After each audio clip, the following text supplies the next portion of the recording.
Hello दोस्तों, मैं अर्जुन राठी आपके अपने यूट्यूब चैनल मैथ मंत्रा में आपका स्वागत करता हूं। और आज मैं आपके लिए राजस्थान लोक वाद्य यंत्रों से बड़े ही महत्वपूर्ण प्रश्न लेके आया हूं, जो आपके विभिन्न एग्जाम जैसे राजस्थान पुलिस, रीट, पटवारी, जितने भी एग्जाम हैं सभी में बड़े ही उपयोगी सिद्ध होंगे आपके लिए। और चैनल को आगे बढ़ाने से पहले मैं आपसे रिक्वेस्ट करना चाहूँगा कि अगर आपको लगे कि आपने कुछ नया सीखा है तो चैनल को लाइक और सब्सक्राइब ज़रूर करें। ठीक है फ्रेंड्स, तो चलते हैं आज का पहला प्रश्न। राजस्थान का लोक वाद्य यंत्र है ए सारंगी, बी शहनाई, सी अलगोजा, डी रावण हत्था। तो इसका राइट आंसर होगा स्टूडेंट्स, राजस्थान का लोक वाद्य यंत्र है अलगोजा। क्या है स्टूडेंट्स? अलगोजा। तो ध्यान रखना, अलगोजा जो होता है ये एक सुशीर वाद्य यंत्र है। और इसमें क्या होता है, जैसे अपनी जो बंसरी होती है, ठीक है फ्रेंड्स, बंसरी। तो बंसरी जैसे दो बंसरियाँ एक जगह होती हैं, जैसे इस प्रकार से होती हैं दो बंसरियाँ, और यहाँ पर एक इस प्रकार से होता है, और हवा यानी फूंक देकर इसको बजाया जाता है। और ये राजस्थान का लोक वाद्य यंत्र है। ठीक है फ्रेंड्स, नेक्स्ट। पाबूजी की फड़ किस यंत्र के साथ बाँची जाती है? पाबूजी की फड़ किस यंत्र के साथ बाँची जाती है? तो स्टूडेंट्स, ए दे रखा है रावण हत्था, बी दे रखा है कामायचा, सी जंतर और डी सारंगी। तो इसका राइट आंसर होगा स्टूडेंट्स रावण हत्था। रावण हत्था। तो ध्यान रखना, रावण हत्था क्या होता है? तो रावण हत्था क्या होता है कि ये एक तत्वाद्य यंत्र है। तत्व का मतलब तार, यानी तार से बना हुआ है।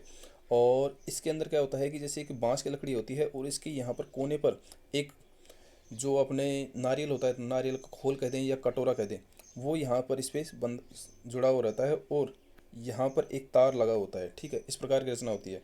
तो यह कहलाता है रावण हत्था। और राजस्थान का सबसे प्राचीन यंत्र भी यही है, ध्यान रखना स्टूडेंट्स।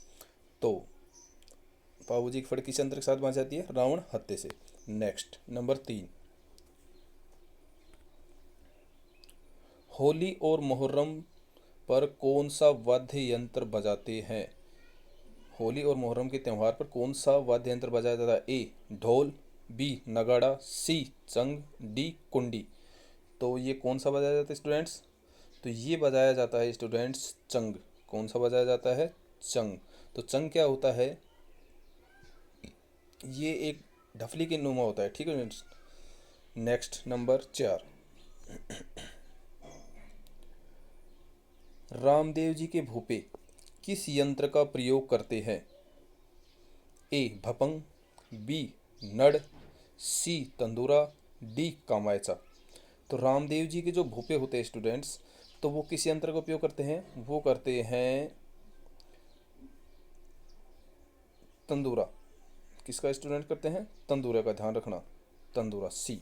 तो तंदूरा का जो करते हैं, तंदूरा ये इस प्रकार की एक आकृति होती है इसकी, तंदूरे की, ये इसकी बनावट होती है। ठीक है। और तंदूरा जो होता है ये एक तत्वाद्य यंत्र है। तत् का मतलब तार से बना हुआ। और इसके अंदर क्या होता है कि जैसे जो रामदेव जी का जो प्रधान पीठ कहाँ पर है, उनका सर बाड़मेर में। तो वहाँ पर जो कांवड़ जाति की जो स्त्रियां होती हैं, उनके द्वारा जो 13 ताली नृत्य करती हैं, और या भोपे होते हैं जो पूजा अर्चना करते हैं रामदेव जी की, तो उस समय इस यंत्र का उपयोग किया जाता है। कई बार क्या करता है वो तंदूरा न देकर अपने को यहाँ पर ऑप्शन विकल्प में अथवा में चिकारा भी दे सकता है। क्या दे सकता है स्टूडेंट? चिकारा। तो कन्फ्यूज होता है, तंदूरा या चिकारा दोनों हो सकते हैं। ठीक है।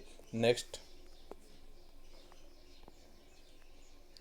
गोगा जी के भोपे कौन सा यंत्र बजाते हैं? ए मादल, बी डैरू, सी पुंगी या बीन, डी नागफणी।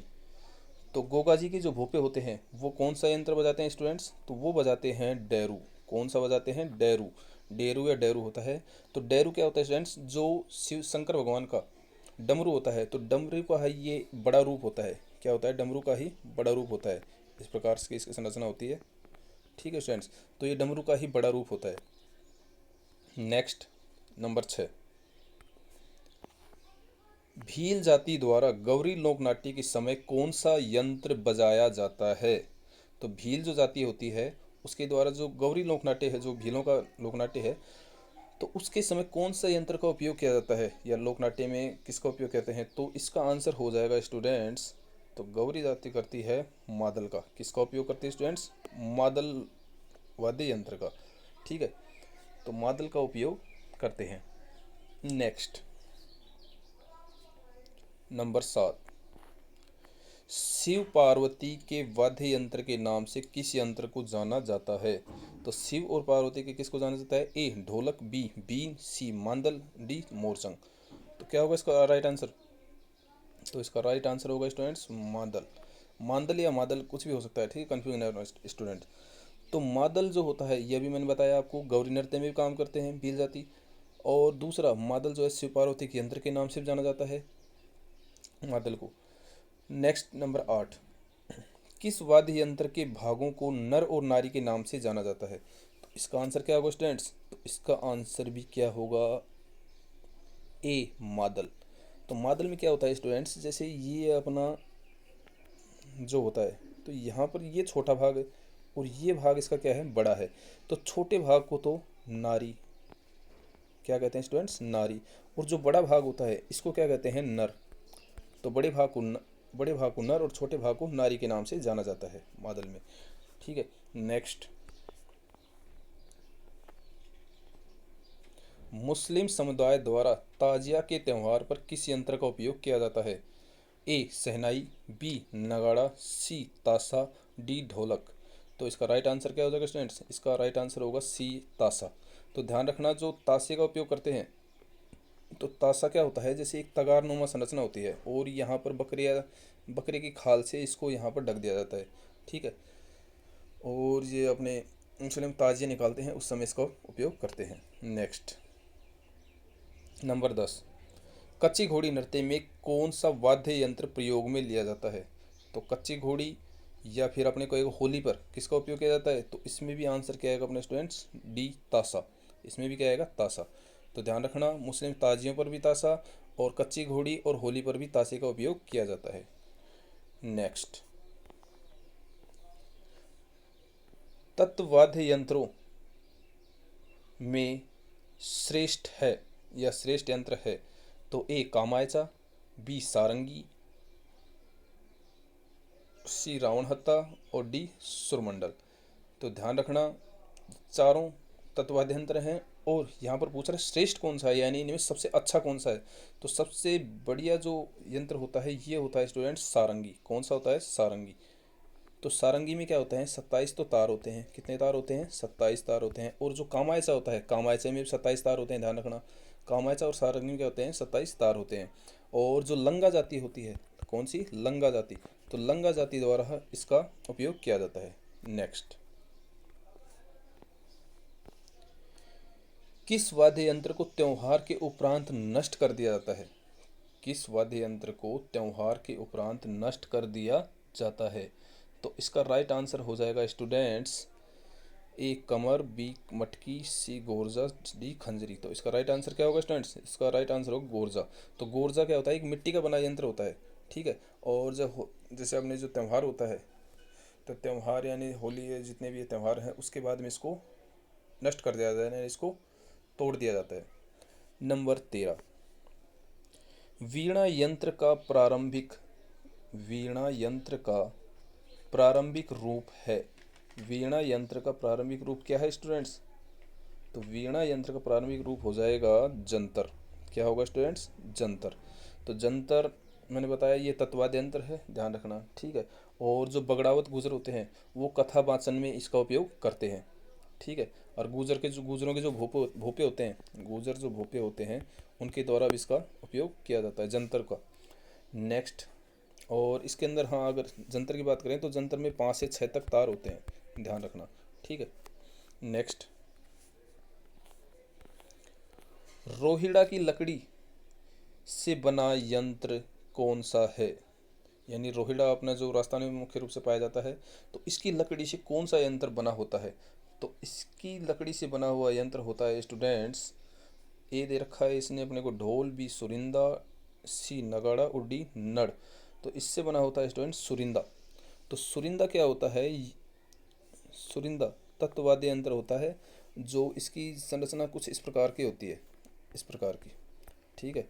और ये कैसा तत्ववाद्य यंत्र, मैंने मतलब तार से बना हुआ तत्ववाद्य यंत्र है, ध्यान रखना इसको। नेक्स्ट, नंबर 15, भील समुदाय द्वारा दीपावली के त्योहार पर घुटनों के बीच में रखकर बजाए जाने वाला यंत्र कौन सा है? तो इसका राइट आंसर मृदंग, दुकाकू, निशान, टामक। तो इसका आंसर हो जाएगा स्टूडेंट्स बी, दुकाकू। ठीक है स्टूडेंट्स, तो दुकाकू क्या होता है कि यहाँ पर ये एक तत्वाद्य यंत्र है, ध्यान रखना। दुकाकू क्या है? तत्वाद्य यंत्र है, तार से, इसमें तार होता है। नेक्स्ट नंबर 16, गुजरी क्या है? अब ये मैं तो ना गुजरी क्या है, तो गुजर जाती नहीं, गुजरी एक वाद्य यंत्र है। अब ये कौन सा है? तत्वाद्य यंत्र है, सुशीर वाद्य यंत्र है, घन वाद्य यंत्र है, अवनद्ध वाद्य यंत्र है, कौन सा है? तो बताइए स्टूडेंट्स। तो ध्यान रखना, जो गुजरी है ये तत्वाद्य यंत्र यानी तार से बजने वाला यंत्र है, और इसके अंदर भी 5 तार होते हैं। कितने तार होते थे स्टूडेंट्स? 5। नेक्स्ट,